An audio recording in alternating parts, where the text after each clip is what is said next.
नमस्कार साथियों। यदि आप डिजिपे लाइट यूज़र हैं और आप एमएटीएम डिवाइस आपने सीएससी ग्रामीण स्टोर से परचेज किया हुआ है, तो हम आपको इस प्रोसेस के माध्यम से बताएंगे कि आपको अपने डिवाइस को डिजिपे लाइट पे कैसे मैप करना है स्टेप बाय स्टेप, और उसको हम लोग कैसे उस पे ट्रांजेक्शंस कर सकते हैं। ठीक है, दो इम्पोर्टेंट पॉइंट है इस पे। यदि आपके पास एमएटीएम का जो MP63 डिवाइस है, आपने जो ग्रामीण स्टोर से परचेज किया है, या D180 जो डिवाइस पुराना वाला चलता था वो है, तो उसमें दो कंडीशन ये है कि अगर आप उसको सिस्टम पे यूज कर रहे हैं, तो जो उसका ओरिजिनल केबल है, यूएसबी केबल जो आया होगा डिवाइस के साथ, उससे अगर आप कनेक्ट करके चलाएंगे तो ही जो है हमारा डिवाइस काम करेगा। अदरवाइज अगर आपके पास कोई दूसरा केबल है जिस पे आप कनेक्ट करना चाह रहे हैं, तो खाली डिवाइस चार्जिंग होती है, डिवाइस कनेक्ट नहीं होती, जिसके कारण हम लोगों को परेशानी ये होती है कि हम अपना जो है एमएटीएम डिवाइस कनेक्ट तो नहीं कर पाते हैं। दूसरा ये है कि यदि हम डिवाइस को मोबाइल पे यूज करना चाहते हैं, तो हम उसको बायोमेट्रिक डिवाइस, हम उसको ब्लूटूथ डिवाइस के माध्यम से जो है कनेक्ट करके चला सकते हैं। तो हम लोग आपको स्टेप बाय स्टेप बताएंगे कि कैसे हम लोगों को एमएटीएम डिवाइस को डिजिपे लाइट में चलाना है, कैसे कनेक्ट करना है। आप यदि चैनल पे हमारे नए हैं, तो हमारा डिजिपे का एमपी का व्हाट्सएप चैनल बना हुआ है, साथ में यूट्यूब चैनल है। आप उसको जो है कनेक्ट हो जाइए आप उससे, जिससे आपको डेली जो हमारी इंफॉर्मेशन है वो आपको प्राप्त हो सके।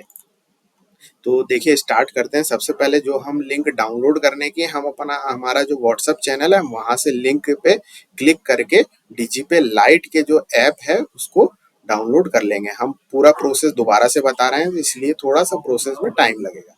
वर्जन चेक कर लीजिए, 0.0.8 होना चाहिए। डिजिपे का जो हमारा डिजिपे लाइट का जो हमारा लेटेस्ट ऐप का वर्जन है वो 0.0.8 है। ये ध्यान रखिएगा, अगर किसी के पास पुराना है तो उसको हटा दीजिए। ठीक है, ऐप को हम लोग जो है डिजिपल लाइट के ऐप को इंस्टॉल कर लेंगे, और यहाँ पे जितने भी प्रकार की परमिशंस हैं, हम सभी परमिशंस को यहाँ पे हम लोग अलाउ कर देंगे। यूजर नेम पासवर्ड डालेंगे। यूजर नेम पासवर्ड में जो यूजर नेम है हमारा 01 और CSC ID होता है। अगर पासवर्ड याद नहीं है तो फॉरगेट पासवर्ड कर दीजिए, तो आपको OTP आपको जो है आपके SMS के थ्रू मिल जाएगा। ठीक है, हम इसको लॉग इन कर लेंगे। लॉगिन करेंगे ओटीपी के माध्यम से, फिर एम पिन आएगा, एम पिन नया जनरेट कर लेंगे। जनरेट करने के बाद एम पिन को वेरीफाई कर लेंगे। वेरीफाई करते ही हम अपना डिवाइस कनेक्ट करेंगे बाय यूएसबी के थ्रू, जो हमारा बायोमेट्रिक डिवाइस है। फिंगरप्रिंट कैप्चर करेंगे। फिंगरप्रिंट हम कैप्चर करते ही सक्सेस हो जाएगा, तो इसको सबमिट कर देंगे, तो हमारा जो है प्रोसेसिंग होने लगेगा। फर्स्ट टाइम कर रहे हैं इसलिए प्रोसेस होने में कुछ 1 से 2 मिनट का टाइम लग सकता है। इसको प्रोसेस कर लेंगे, तो ये हमारा डिजिपे लाइट का ऐप ओपन हो गया। अब हमको एमएटीएम डिवाइस को कनेक्ट करना है, तो यहाँ एमएटीएम वाले ऑप्शन पे आएंगे। यहाँ पे हम लोग डिवाइस सिलेक्ट करेंगे, जो भी आपका डिवाइस है, आपके डिवाइस के पीछे नाम लिखा हुआ वो डिवाइस सिलेक्ट करने के बाद हम ट्रांजेक्शन टाइप में कुछ भी सिलेक्ट कर लेंगे, चाहे वो कैश विड्रॉल ट्रांजेक्शन, चाहे बैलेंस इंक्वायरी हो, वो सिलेक्ट करेंगे। कस्टमर का नंबर डालेंगे, तो हमको उसके ऐप पे डाउनलोड करने के लिए उस ऐप पे हमको ले जा लेगा। वहां पे हम लोग जो है इस ऐप को डाउनलोड कर लेंगे। जो वर्जन रहेगा ये 1.6 वर्जन रहेगा। डाउनलोड करने के बाद हम इसको ऐप को इंस्टॉल कर लेंगे। इंस्टॉल करते ही इंस्टॉल करेंगे। इंस्टॉल करने के बाद इसमें कुछ परमिशंस मांगेगा। इस परमिशंस को हम लोग जो है अलाउ कर देंगे।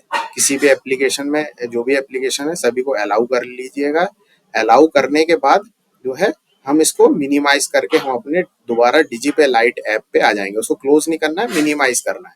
ठीक है, अब दोबारा ट्रांजेक्शन्स को जो है उस पर सबमिट करेंगे। सबमिट करने के बाद जो है हम अपनी डिवाइस को ब्लूटूथ के माध्यम से कनेक्ट करेंगे। ठीक है, कनेक्ट करने के लिए यहाँ ऊपर सर्च का ऑप्शन आएगा, सर्च करेंगे। सर्च करते ही हमको अपना डिवाइस वहां पे शो होने लगेगा। ठीक है, डिवाइस का सीरियल नंबर, उस पर हम लोग जैसे ही क्लिक करेंगे तो हमारा जो डिवाइस है वो कनेक्शन के लिए प्रोसेस में चालू हो जाएगी उसकी। ये कुछ सेकंड आपका ले सकता है। फर्स्ट टाइम कर रहे हैं तो हम अपने डिवाइस को पेयर करेंगे। जो भी यहाँ नंबर लिखा हुआ है हम अपने एमएटीएम डिवाइस पे वो नंबर डाल के उसको ग्रीन बटन से ओके कर देंगे। ओके करते ही क्या होगा, हमारा डिवाइस जो है पेयर होना स्टार्ट हो जाएगा, और कुछ सेकंड लेगा पेयर होने में। वो जैसे ही पेयर हो जाएगा हमारा सक्सेसफुली, तो अब इसके बाद का जो नेक्स्ट स्टेप ये रहेगा कि हम जो भी कस्टमर का ट्रांजेक्शन कर रहे हैं, ठीक है, जिस भी कस्टमर का जो हमने कैश विड्रॉल सेलेक्ट किया होगा या बैलेंस इंक्वायरी किया होगा, वो वहाँ कार्ड इंसर्ट करने के लिए मैसेज देने लगेगा। तो हम कार्ड वाला जो कार्ड है जिसमें चिप लगी होगी, वो चिप वाले कार्ड को हम लोग अंदर इंसर्ट करेंगे। अंदर इंसर्ट करने के बाद जो है कस्टमर का एटीएम का पिन नंबर डालेंगे। पिन नंबर डालने के बाद उसको ग्रीन बटन डाल के ओके कर देंगे। ओके करते ही कुछ सेकंड का टाइम आएगा, हमारा ट्रांजेक्शन प्रोसेसिंग में होने लगेगा। उसमें एक बीप बजेगी, वो बीप बजते ही हम लोग जो है कार्ड, एटीएम कार्ड है उसको बाहर निकाल लेंगे। बाहर निकालने के बाद कुछ सेकंड बाद हमारा ट्रांजेक्शन जो है सक्सेस हो जाएगा, चाहे वो हमारा कैश विड्रॉल ट्रांजेक्शन हो चाहे बैलेंस इंक्वायरी ट्रांजेक्शन हो। तो मेरा सभी साथियों से रिक्वेस्ट रहेगा कि एम एटीएम डिवाइस का यूज करें। इसमें ट्रांजेक्शन फेल होने के चांसेस ना के बराबर हैं। यदि कोई भी ट्रांजेक्शन मान लीजिए फेल होता है तो वो सेम टाइम पे ही ट्रांजेक्शन जो है आपका जो भी अमाउंट कटा है वो वापस आ जाएगा। तो आप एम एटीएम डिवाइस सभी लोग परचेज करें। इसमें जो कमीशन स्ट्रक्चर है, बैलेंस इंक्वायरी में आपको कोई भी कमीशन नहीं मिलता है, और जो कैश विड्रॉल ट्रांजेक्शन है उसमें 3,000 से लेके 10,000 तक जो भी अमाउंट का ट्रांजेक्शन होगा उसमें 9 रुपये 80 पैसे आपको ट्रांजेक्शन के कमीशन के रूप में प्राप्त होंगे।